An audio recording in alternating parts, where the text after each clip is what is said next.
Pessoal, mais um vídeo.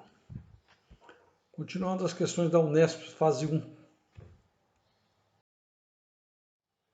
Observe a figura formada por um triângulo PQR, inscrito em uma circunferência de diâmetro PR igual a 10 e PQ igual a 6. Uma partícula se move sobre a linha contínua, iniciando seu movimento em P, passando por Q, depois R e finalmente voltando a P.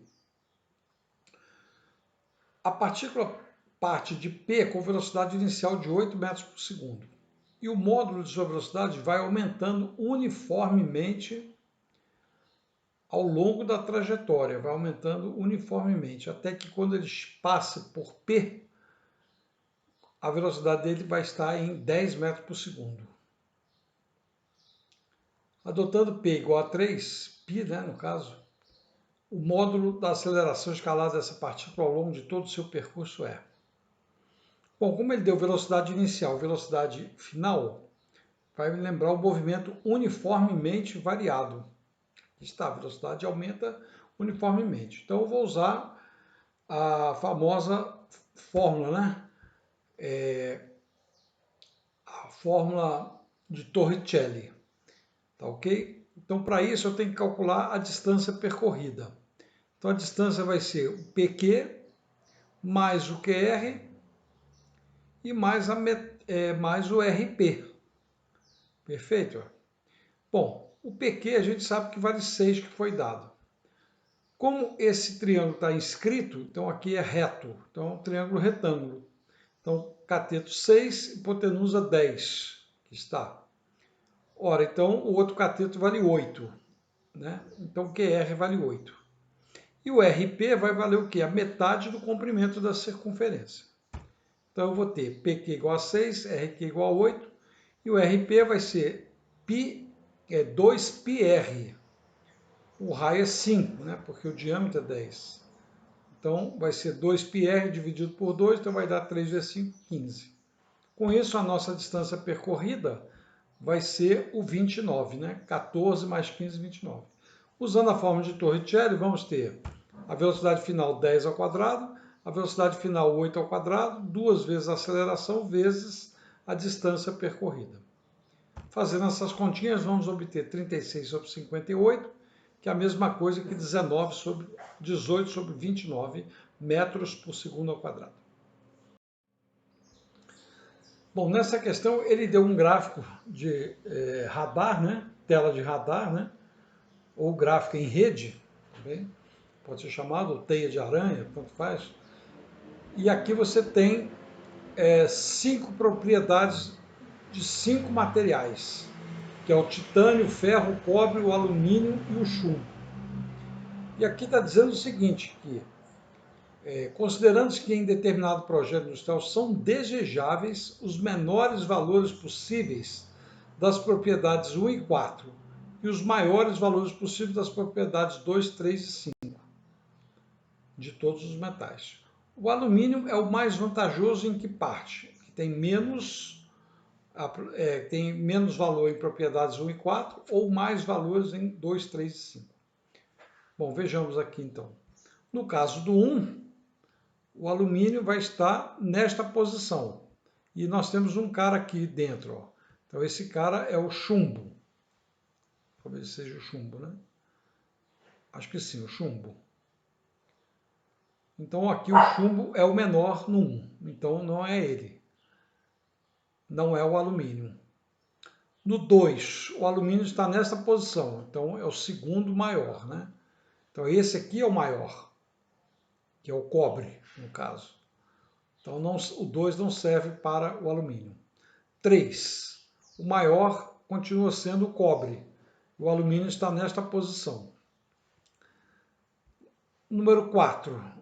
O alumínio vai estar bem aqui, ó. É o primeiro, tá vendo? Então é o que tem menos. Depois é esse aqui, depois é esse, depois é esse e depois é esse aqui. Muito bem. No 5, também não é o alumínio, é esse aqui, ó. Esse é o que está a menos, né? É o menor. Então, o menor está no centro e vai aumentando para as extremidades. Então, o único que tem, o alumínio, no caso, que tem o menor valor é no 4. Nos outros, ele não é nem maior nem menor. Então, a resposta é apenas a propriedade 4. Em um paralelepípedo reto-retângulo de dimensões 20 por 6 por raiz de 2 por 6 raiz de 2, são retirados 2 cubos cujos lados medem x. Aqui está. Esses cubos têm arestas contidas em 3 arestas do paralelepípedo. Esta daqui, desculpe, 3 arestas. Essa daqui, essa e essa daqui. Aqui também a mesma coisa, essa aresta e essa aresta. E uma das faces contidas em uma mesma face quadrada. Então aqui, esta é a face que está na face quadrada. Então é a face quadrada do cubo na face quadrada do prisma. A mesma coisa que é a única face. Bom, ao adotar o valor máximo para x, o volume do prisma remanescente após a retirada dos cubos será igual a... Bom, então podemos fazer assim. O volume do prisma remanescente vai ser... eu vou calcular o volume do prisma, que tem essa base aqui, 6 raiz de 2 por 6 raiz de 2, e a altura dele, que seria 20 menos o x, porque vai ter a retirada. Então, aí eu vou fechar exatamente aqui nessa posição, ó. Tá vendo? Então, vai ser fechado aqui. Então, como se eu tivesse um prisma inteiro com 20 menos x de comprimento. Agora, aqui eu tenho que tirar a área toda, né? A área toda aqui é 6 raiz de 2 vezes 6 raiz de 2, menos esta área aqui e esta área aqui, que é 2x ao quadrado, porque cada face aqui é x ao quadrado. Vezes x, porque vai ser o comprimento aqui dele, né?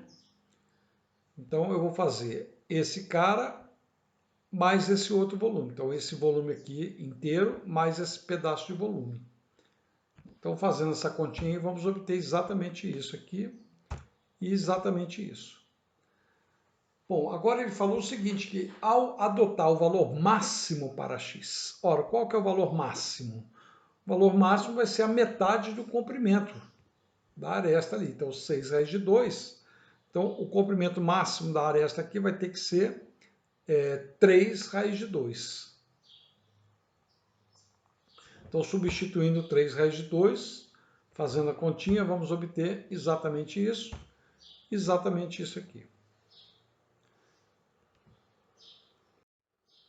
A tabela indica o chaveamento de 8 times que chegaram às quartas de final de um torneio de futebol. Nos jogos de quartas de final, as porcentagens ao lado de cada time indicam a sua probabilidade de seguir adiante no torneio. Nos jogos da semifinal, as probabilidades de cada time, dos dois grupos E e F, são iguais a 50%. Qual é a probabilidade do time 1 disputar a final desse torneio contra os times 7 ou 5? Bom, então calculando a probabilidade do time A chegar à final, eu tenho 60% dele passar para a semifinal e aqui é 50% para chegar à final. Então, 60 vezes 50, 30%. No caso do time 5 ou 7, então eu vou ter que somar. Então, vai ser 50% do time 5 vezes 50% para passar da semifinal. E deu o 7, 45% e 50%. Fazendo essa continha, vamos obter 47,5%. Logo, a de ter o time 1 com o time 5 ou o time 7 vai ser o produto dos dois, ou seja, 14,25%. Valeu, pessoal. Um abraço. Até o próximo.